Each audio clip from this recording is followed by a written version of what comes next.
أينما تكونوا يدرككم الموت أينما تكونوا يدرككم الموت ولو كنتم في بروج مشيدة.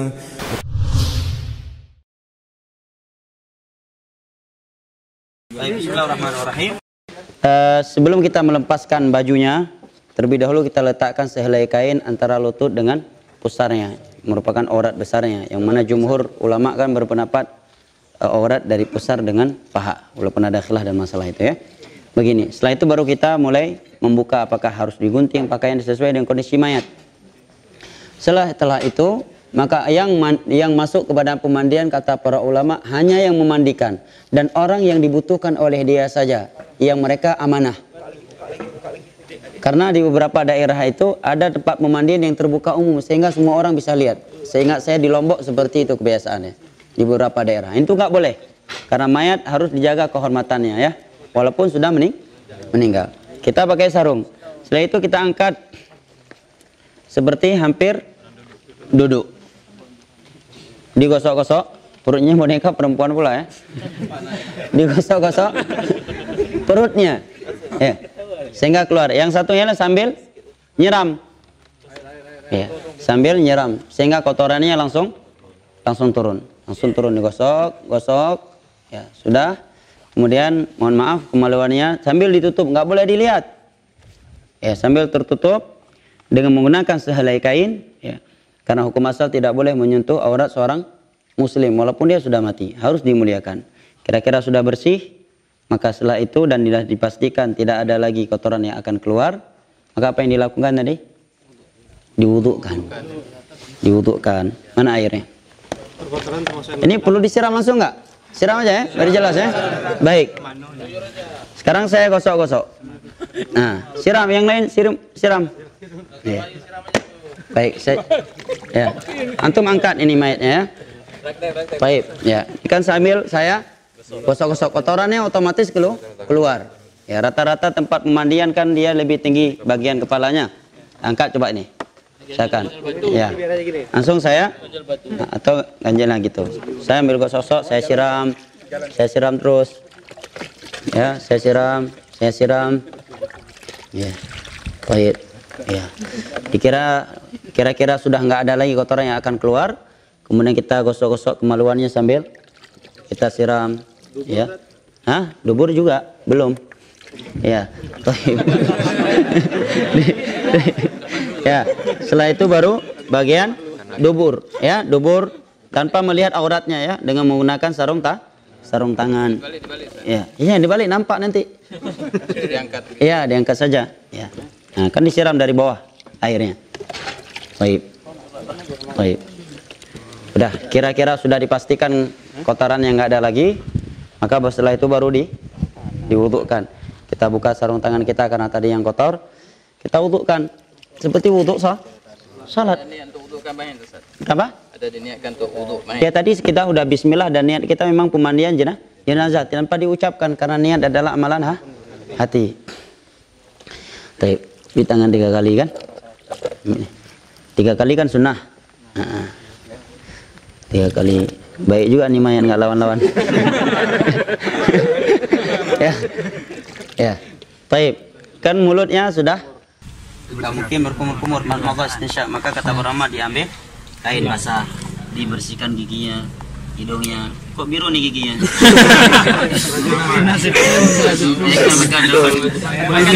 Jamblang. Jenazah ada gigi kawan. Ya nggak boleh disiram ya. Nah, setelah itu seperti itu apa lagi? Wajah. Setelah berkumur-kumur nanti setelah kumur-kumur. Wajah. Muka apa wajah? Wajah, bukan muka. Hah? Wajah bukan muka ya. Muka apa bedanya? Baik ya. 3 kali. Sunnahnya kan, wajibnya kan sekali ya. Kenapa? Sekali ambil langsung gini-gini tuh. Ini kan di situ pentingnya ada yang jazakallah. Imam Nawawi menyebutkan bahwa dihitung sekali dalam berwudu adalah dengan al-isti'an. sempurna anggota tubuh tersebut. Misalkan begini nih. Baik. Ini belum kena tadi kan? Saya sekali lagi ini. Ini dihitung sekali bukan 2 kali. Dihitung sekali dengan sempurna. Nah, sempurna. Nah, baru dihitung sekali, ini udah 2 kali. Tapi kalau terkadang kan ada orang jual cuci kaki begini. Sekali di ujung ini, sekali di sini, sekali di sini, dia kira 3 kali. Jelas ya? Nah, kata Imam Nawawi sekali itu bil isti'ab. Seluruh anggota wudhu tersebut telah basah. Itu baru dihitung sekali. Bukan dengan berapa kali dia menyiram. Jelas ya? Jelas. Baik. Setelah itu kita wudhukan. Nah, kalau yang berjenggot di celah-celah gitu juga nggak sah? Ya, jenggot di celah-celah itu masuk ke dalam pembahasan wudhu. Ketika bagi orang yang berjenggot, kalau jenggotnya lebat. Baik. Dan apakah kukunya dipotong? Sebagian ulama berpendapat tidak dipotong, bahkan ada yang menganggapnya beda. Mungkin juga rambut ketiaknya ya. Adapun kumis maka dicukur, karena itu yang gampang. Adapun jenggot jangan dicukur. Di giginya itu ada gigi palsu atau gigi? Tidak ada, wajib. Walaupun ada ya, gigi yang emas atau perak. Nah, karena khawatir masuk ke dalam basah bagian. Kena keumuman hadis Nabi kasru aqmil mayyit ka kasri hayya. Mematahkan tulang mayat itu sama hukumnya seperti mematahkan tulang dia ketika masih hidup. Dibiarkan. Emasnya enggak. Ya kalau emasnya bisa menyebabkan patah tulang dan emasnya terlalu besar, ya lebih baik. Khawatir kena hadis tadi, jadi emasnya besar menjadi warisan cukup untuk beli inovasi.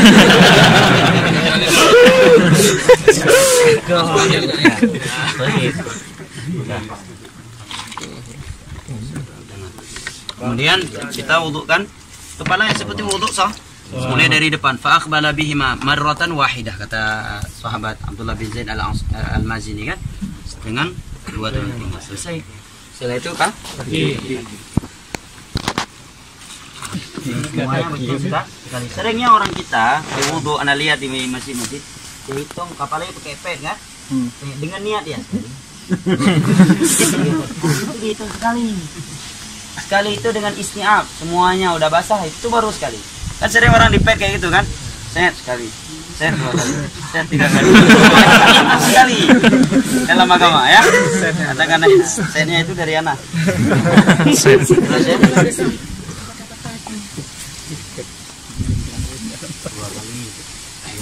Saya wudhu, diapain? Siram.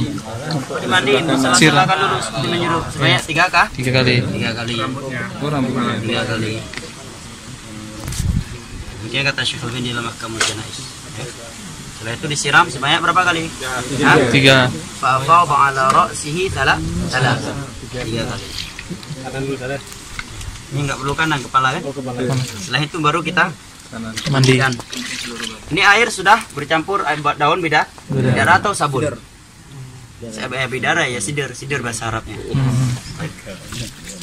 Kita mandikan. Terwayu patungnya nggak jelas pula dia ambil. Berada pula.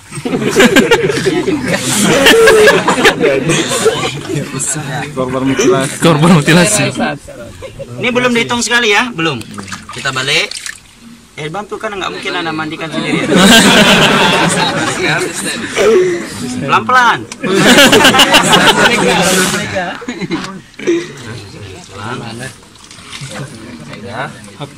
Maka ini udah dihitung berapa? Sekali. Kiri kanan baru dihitung. Sekali.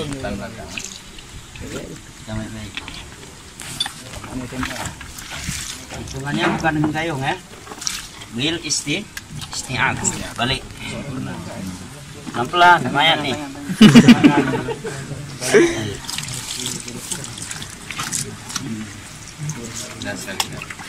Dah tuh.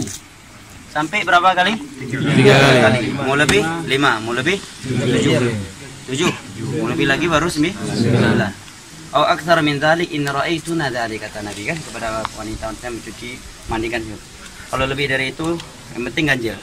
Kemudian yang terakhir batu ambil air kafur.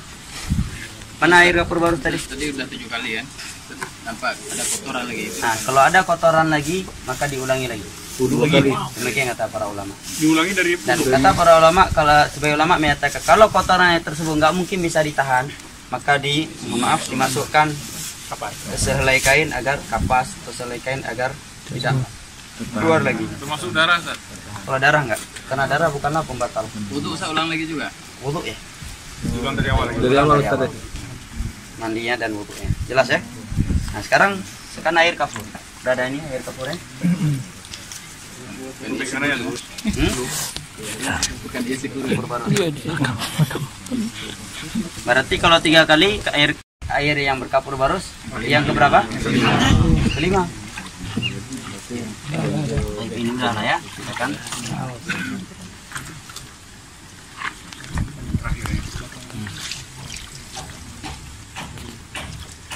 Tahu nih apa filosofnya Dokter Wahyu ngambil patung yang perempuan nih? Filosofinya adanya ini. Nih. Waduh. Nah lagi ya. Pembahasan luar biasa. Awalnya yang mau lagi Ustaz. Baik.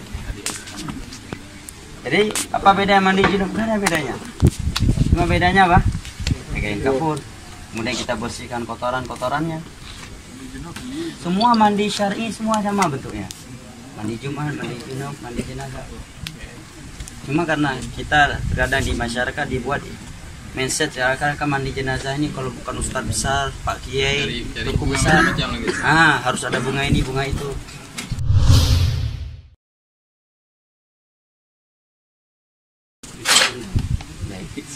Sudah kain kafannya? Atau ada tempat lain untuk kita taruh kafan misalnya? Di dalam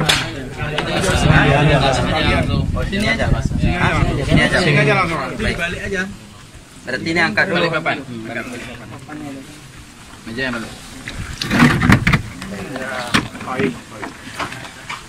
bantu Ustaz. Pegang tadi ya. Bantu Ustaz. Biar mudah bagaimana? Taruh tadi dulu ya. Tali. Kalau ini tidak ada ketentuan khusus ya dalam masalah ini. Jadi yang diyakini tali yang harus sekian banyak, cara ngikatnya harus di kanan. Karena masyarakat kita ada yang yakini ikatannya itu nggak boleh di sebelah kanan, tapi di sebelah kirinya. Tidak ada ketentuan. Untuk ganjilnya Ustaz itu ada. Kenapa? Saya ganjil. Itu enggak ada. Para ulama menyebutkan ganjil seperti beberapa kitab fikih yang saya baca 5 atau 7 kali. Tapi wallahu alam saya tidak mendapatkan dalil bahwa itu harus ganjil. Wallahu alam. Saya belum dapati, belum berarti tidak ada ya.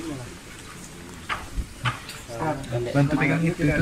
Dikeringkan, basah-basah gini. Ya dikeringkan. Dikeringkan patung. Bantu pegang. Kita turunkan kafan dulu. Baik. Dikeringkan. Sebagaimana ketika putri Nabi meninggal kan Nabi mengasih satu kain. Para ulama menyebutkan di antara hikmah untuk dikeringkan. Boleh dari potong-potong. Baik.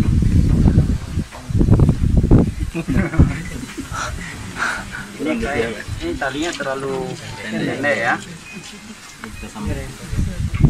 Ada banyak. Baik. Wah. Tiga sudah. Tiga. Bukan kain ramai. Masya Allah. Ini tadi udah dikeringkan. Tutup semua, nggak bisa ditempel gini, Ustaz. Apa itu? Nggak ditindih kainnya, bisa dilenggangkan gitu. Tutup semua, insya Allah. Kalau gini kan nggak tutup semua kan? Enggak, kalau begitu kan nanti mudah lepas. Yang jelas kafan untuk menutupi seluruh mayat, tidak ada ketentuan. Dan rata-rata kafan ini ukuran normal. Yang selama ini anak yang pernah anak mengkafarkan, anak melahirkan langsung begini, tidak dibesar-besarkan. Allah Allah. Baik, ini tadi udah dikeringkan, kainnya udah diganti ya, udah diganti. Baik, kita udah ganti kain kering, dia buka dulu nampak auratnya. Ini udah nggak ada pakaian tentunya kan? Ini kain kafan dianjurkan memberikan banyak minyak wangi. Ya, ada beberapa asar dari para sahabat Nabi agar meletakkan kapas yang telah diberi wangian di anggota sujud. Tapi Syekh Albani menyebutkan memasukkan kapas yang sudah diberi wangian ke duburnya, di mata dan hidungnya. itu tidak ada dalil. Ya, dalam satu iya ini. Jelas ya. Tapi pada anggota wudu, anggota sujud itu ada acara dari beberapa sahabat tadi. Dan secara umum adalah memperbanyak minyak wangi. Bahkan sebagai ulama menyatakan andai kata seluruh kain kafan diberikan wangian maka tidak mengapa. Jelas? Baik, sebenarnya ulama menyebutkan juga agar di bagian kemaluannya ini diletakkan kapas yang berbentuk seperti sirwal. Ya, apa hikmahnya?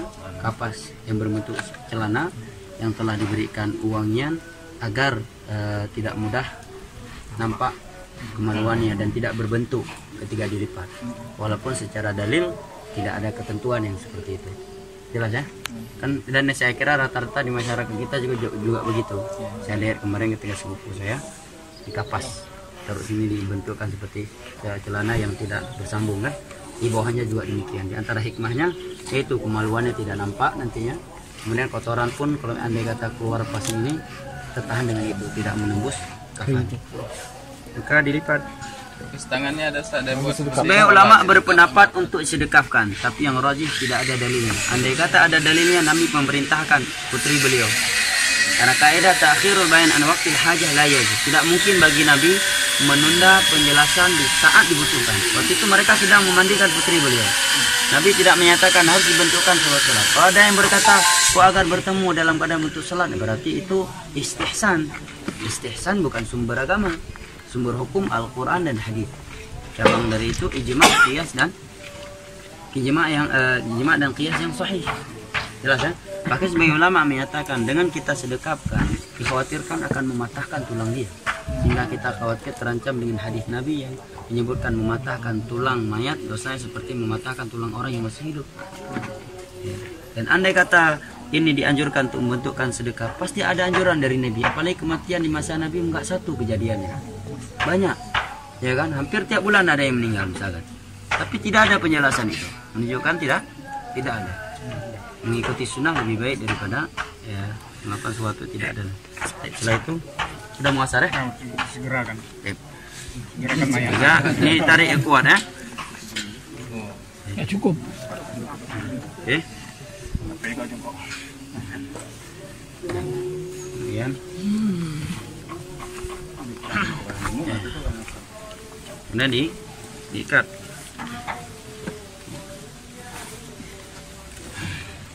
Ya, ikatnya nggak mesti harus di kanan atau di kiri. Sebagai masyarakat kita ada mitos, harus di sini, nggak boleh di kanan, nggak boleh di kiri. Yang jelas agar mayat tidak terlepas, itu saja.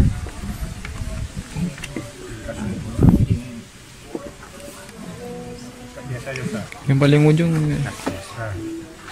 Jadi usahakan kalau kafannya panjang, kata penama agar jadikan bagian kepala lebih banyak. Apa dalilnya kira-kira? Secara khusus saya sendiri belum pernah dapat dalilnya. Mungkin dalilnya bisa dijadikan dalil kejadian Mus'ab bin Umair tadi. Kemudian Nabi mengutamakan bagian kepala dari bagian kaki ya. Diikat. Ada juga yang lagi buat kayak sorban gitu. Ya, tidak ada dalil. Bahkan hadis Aisyah Nabi beliau menyatakan laisa fihi qamisun wala imamah. Nabi dipakai dikafankan tanpa gamis pakaian, tanpa imamah. Ya, dengan 3 lembaran pakaian yang suhuliyah kata Aisyah radhiyallahu anha. Baik. Ini dikasih wangian tadi ya. Jalannya ada wangian. Jadi anggota sujudnya diberikan kapas-kapas yang telah diberikan wangian. Bahkan sebagian ulama menyatakan andai kata di seluruh kain kafan langsung diberikan wangian, minyak wangi, maka juga tidak mengapa. Karena untuk memuliakan. Setelah ini diangkat mayat. Dan mengangkat mayat tidak ada harus dengan tandu khusus. Intinya yang memudahkan. Bahkan kalau kami di Yaman terkadang mayat langsung kayak gini, apalagi mayat anak kecil langsung begini kami bawa ke pemakaman. Tapi supaya tidak memunculkan fitnah besar ya, karena pernah waktu di satu tempat ada yang bawa mayat nggak pakai tutup itu, ribut sekampung. Sekarang kita bawa cara menurunkan jenazah.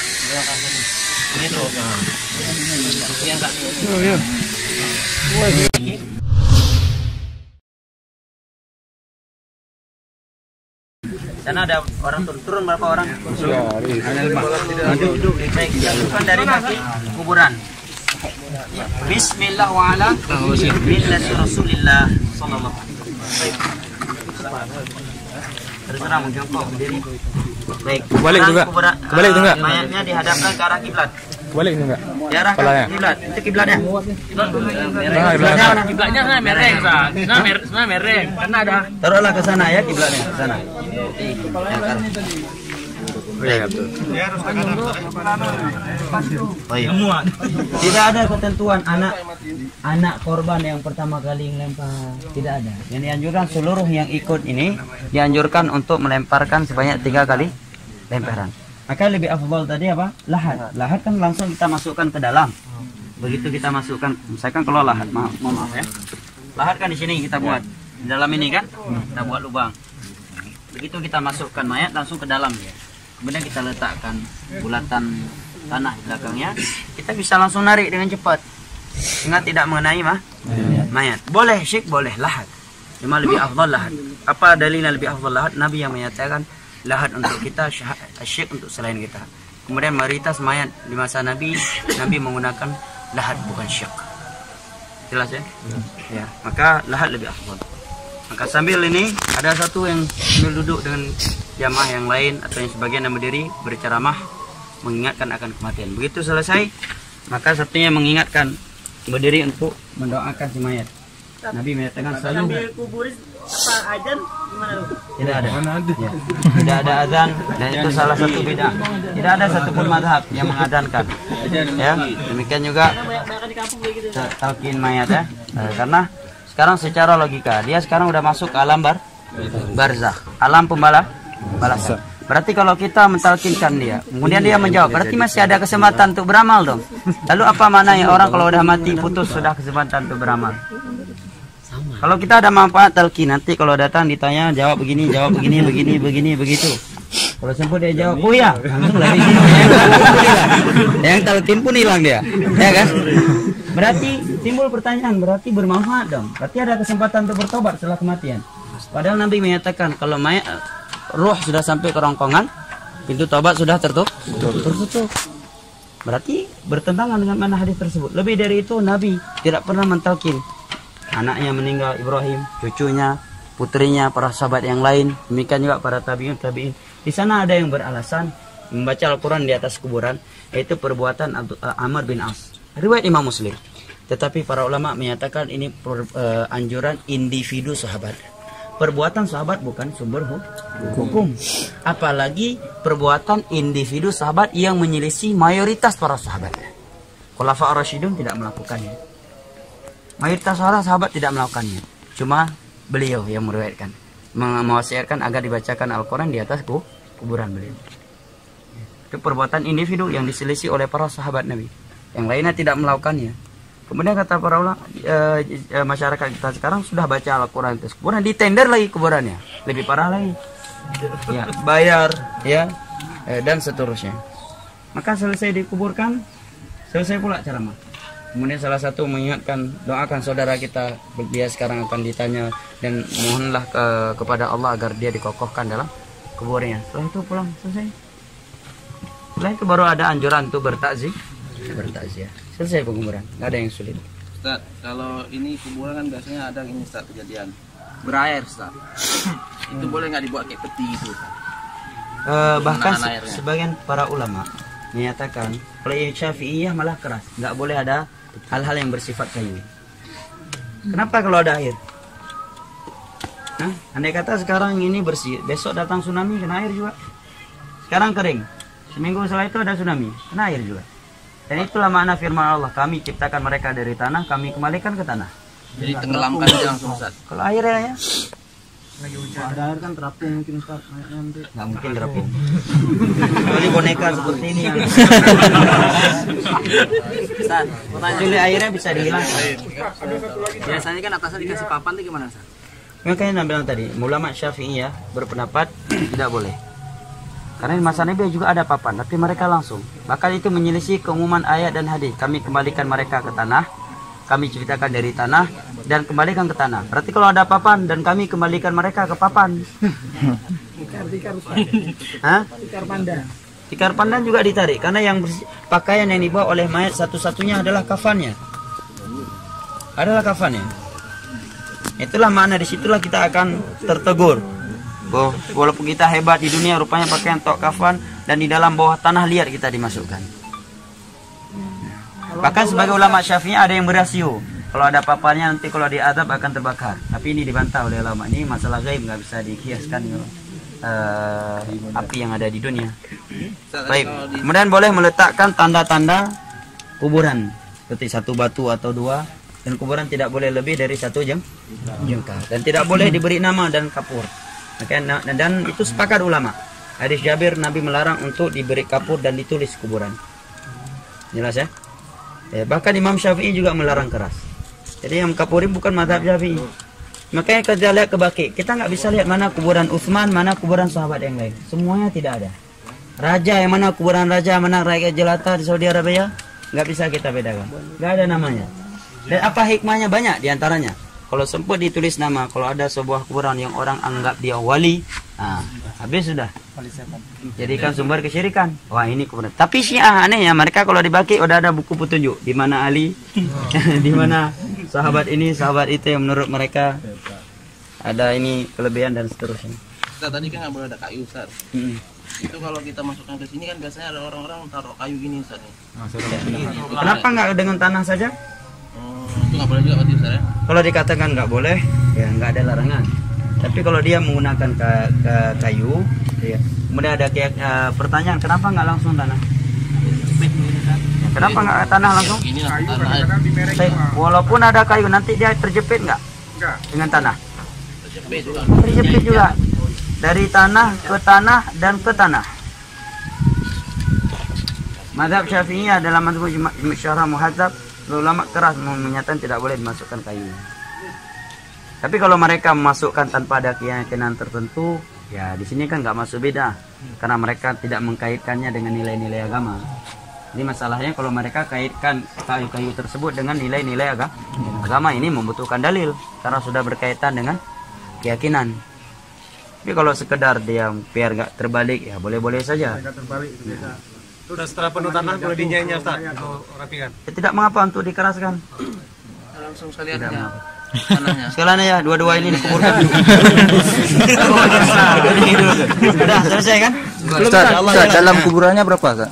Dalam kuburannya? Kedalaman Quran para ulama mengatakan al-a'maq. Sedalam-dalamnya dengan standar kira-kira binatang buas tidak akan bisa mengoreksinya. Kalau sekarang bukan sekadar binatang buas, ada orang-orang yang mencari ilmu gaib untuk dan di antara bid'ah para ulama sebutkan adalah menjaga kuburan satu malam pertama. Tetapi untuk sementara sekarang ini, kalau kita tahu di sebuah tempat ada dukun-dukun jahat, dia akan mengorek mayat untuk ilmu dia, maka kita jaga bukan karena meyakini ada anjuran menjaga, maka tidak mengapa, tidak masuk ke dalam kebid'ahan yang disebutkan oleh Syekh Al-Albani dalam Ahkamul Janaiz. Karena beberapa daerah ada ilmu, bahkan di Yaman pernah kejadian di Aden, kuburan seorang wanita dikorek kembali dan mohon maaf diperkosa dia. Ya udah mati karena emang dia wanita yang sangat cantik di kota Aden itu. Dari cerita saya nggak lihat kasusnya, saya diceritain oleh Ahmad At-Tabaki, salah satu guru ana orang kota Aden, Yaman. Ini memberikan fitnah wanita itu sangat bahaya kan? Kenapa orang tahu dia cantik? Karena dulu nggak nutup aurat. Coba kalau ketika dia hidup pakai cadar, kan orang nggak tahu. Ya, menunjukkan penjagaan Allah kepada wanita yang menjaga aurat dia. Diperkosa dia. Padahal udah mayat. Nauzubillah min dzalik. Nah. Kalau di bawah itu misalnya ada binatang berbisa, kita nuruninya pakai tambang gitu boleh? Tidak mengapa, selama kita tidak meyakini hal-hal tertentu kan. Ya, tapi kalau binatang buas dipukul dulu, diusir dulu. Bahkan Nabi menyatakan uqtulul aswadaini fi shalah. Bunuh kalajengking dan ular walaupun kalian sedang sholat, apalagi di luar sholat. Dalam sholat disuruh bunuh mana?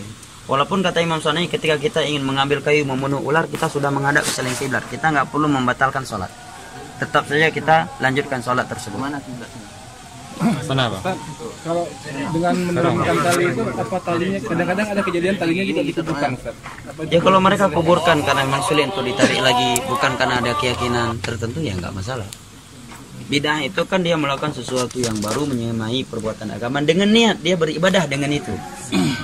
Ini yang menjadi bid'ah. Tapi kalau dia turunkan tali bukan karena anda anggapan ini sesuatu yang disyariatkan, tapi karena untuk memudahkan ya tidak mengapa. Tapi yang sunnah kan turun, Nabi kan ikut turun langsung ke bawah. Katanya buka seperti Ustaz. Sebagai ulama menyebutkan dibuka ikatannya, walaupun benangnya nggak ditarik. Tapi kalau kita melihat kepada hadis tadi, tidak ada anjuran untuk melepaskan. Wallahu a'lam. Tidak ada. Keumuman, kalau kita melihat keumuman hadis, tidak ada dibuka tali pocongnya. Dan itu mitos ya, masyarakat kita kalau nggak buka tali pocong jadi pocong katanya. Itu mitos. Tapi ada beberapa ulama menasihati kalau memang nggak dibuka jadi fitnah besar, ya maka dibuka saja, karena kita membukanya bukan karena ada anggapan syariat, dan membukanya pun tidak ada larangan. Nah, tadi kan ada apa? Misalnya kita ke Baki kan nggak ada papan nama gitu Ustaz kan? Berarti kita nggak disunahkan untuk ziarah kubur khusus untuk kubur misalnya orang tua kita gitu. Enggak, bukan begitu pemahamannya. Kita kan bisa tahu di mana kuburan orang tua kita. Nabi menziarahi kuburan.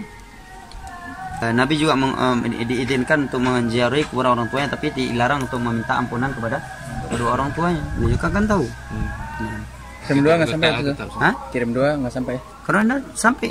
Kalau nggak ada apa maknanya firman Allah, Rabbighfirlah warhamhuma kama rabbayani shaghira. Apa maknanya kita sholat jenazah kalau nggak sampai doa untuk orang meninggal?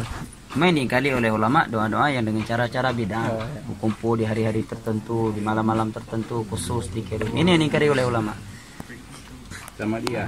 Ya, dan semisal dengan daerah yang lain. Ustaz, biasakan kuburan zaman sekarang kan ada dibangun kayak keramik di atas kuburan itu kan. Itu apa boleh Ustaz? Tidak boleh, akhi. Nabi memerintahkan Ali bin Abi Thalib menyatakan Allah tada'a timsalan illa sawaita wala qabran musyrifan illa sawaita. Wahai Ali, kalau kamu dapatkan patung yang disuruh hancurkan, ya kalau engkau mendapatkan kuburan yang ditinggikan, ratakan. Ya tidak boleh lebih dari 1 jengkal. Ya, itu bukan bentuk kita memuliakan dia, merendahkan dia, bahkan itu bentuk memuliakan dia. Karena apa manfaatnya kita buang keramik? Habis 10 juta, mending 10 juta kita sedekahkan tunai yatim dengan niat orang tua kita, sampai pahala ke dia. Jengkal itu maksudnya tanah doang Jengkal, ya tanah, tumpukan tanah. Kalau di sana yang ditinggikan Ustaz? Turuk pohon sebagian Syekh Albani menyebutkan itu salah satu bid'ah. Pertanyaan yang bagus. Pohon-pohon hijau. Ya. Ada yang meyakini supaya nggak diadab, mengkiaskan kepada perbuatan Nabi kepada 2 kuburan yang sedang diadab pelakunya. Nabi meletakkan pelepah kurma yang basah. Kata Nabi, la'allahuma yukhaffafu anhuma ma lam yabasa. Mudah-mudahan adab mereka diringankan selama daun tersebut belum kering. Para ulama menjawab dengan beberapa jawaban. Yang pertama, Nabi meletakkan bukan ditancap. Kalau tadi bak apa yang di kampung Lawah. Bak nawa apa bak lawa? Bukan lawa. Nawa Beladih nawa. Bak lawa. Apa bahasa Indonesia? Dijawab pakai bak pohon jarah. Yang bergetah tuh. Pohon jarah. Itu bukan pelepah kurma. Kalau mau diambil dalil tadi. 1. Kedua, Nabi nggak menancapkan. Ya, meletakkan pelepah. Ya. Kemudian kata para ulama itu khusus dari perbuatan Nabi. Tidak bisa ditiru orang lain. Buktinya apa? Setelah Nabi meninggal, para sahabat tidak melakukannya. Ketiga, kita nggak tahu ini kuburan sedang diadab. Kalau Nabi tadi tahu itu sedang diadab. Nah, kalau kita langsung meletakkan kepada kuburan yang ada, berarti secara tidak langsung kita mengumumkan kepada orang bahwa ini orang sedang diadab. Iya kan? Yes. Nanti kan diberitahukan oleh Allah itu sedang diadab. Kalau Anda berarti memberitahukan sama orang ini sedang diadab nih kuburan. Ya. Jelas ya? Ini masalah gaib, tidak ada yang mengetahui kecuali Allah. Nabi dapat wahyu dari Allah. Nah, wallahu a'lam bishawab. Ada yang lain? Ustaz, kuburan Nabi kenapa bisa di masjid Ustaz? Baik, Ahsan, pertanyaan sangat bagus. Nah, kuburan Nabi bukan di masjid, tetapi di kamarnya Aisyah. Karena khusus mereka para nabi di mana mereka meninggal, di situ mereka dikuburkan, tidak boleh dipindahkan. Kemudian di masa Abdul Malik bin Marwan masjid diperluaskan. Di masa Utsman diluaskan. Tapi bagian kamarnya Aisyah tetap nggak diperluaskan supaya nggak masuk kamar kuburan Nabi. Zaman Abdul Malik bin Marwan diperluaskan. Dan para ulama mengingkari, tapi mereka tidak bisa mengingkari dengan keras karena unsur pedang di leher supaya tidak terjadi pertumpahan darah yang lebih besar. Tetapi setelah dimasukkan, mereka buat tembok yang bersegi 3 sehingga orang tidak bisa menghadap ke situ. Sampai sekarang masjid Nabi orang nggak bisa menghadap ke masjid, ke kuburan Nabi. Ya, sudah ditembok sangat besar segitiga yang dia tidak bisa menghadap ke situ. Dan kuburan Nabi pun sudah sangat dalam sekarang dengan perubahan tanah yang sudah beratusan tahun kan. Nah, kedua, jangan jadikan dalil, berarti kalau demikian sekarang kalau ada masjid ada di dalamnya kuburan, yang sebelumnya kuburan itu tidak ada di dalam masjid kemudian diperluaskan sehingga dia masuk ke dalam masjid, berarti boleh dong sholat di situ seperti kuburannya Nabi. Kita jawab nggak bisa dikiaskan. Pertama, Masjid Nabawi punya nilai khusus, kuburan Nabi punya nilai khusus. Adapun di selain itu, maka mana yang lebih terakhir itu dihancurkan. Kalau masjid yang terakhir datang masjid dirobohkan kemudian dibiarkan kuburan, tapi kalau kuburan yang terakhir maka kuburan yang dipindahkan, masjid dibiarkan. Kenapa? Tabur bunga tasyabuh dengan orang-orang kafir. Siram-siram air juga demikian, tasyabuh dengan orang kafir. Tak apa disiram air, apa dia perlu mandi lagi? Biar enggak disiksa. Insyaallah. Nah, bagi Kalau selesai ini berdoanya menghadap kiblat semua nggak? tidak ada anjuran. Kalau orang yang salah udah. Hah? Kalau ada orang yang salah. Nah, ahsan, masya Allah. Bagi datang. Terakhir, bagi orang-orang yang tidak dapat sholat tadi, boleh datang sholat tapi nggak berdiri di atas kuburan, di sampingnya, ya sholat. Karena nggak ada ruku dan sujud di situ. Yang pertama. Kedua, ada dalil yang Nabi melakukan yang ketika ada seorang wanita yang hitam pekat meninggal tidak diberitahukan kepada Nabi, kemudian Nabi menanyakan di mana kuburannya. Hadis riwayat Imam Muslim dari Abu Hurairah. Sholat di kuburannya. Boleh juga Anda berjamaah. Ya, jelas ya. Berapa kali sujud sholat jenazah di kuburan? Nah, tidak ada sujud ya. Barakallahu fiik. Saya kira sampai di sini ya. Allahu a'lam bishawab.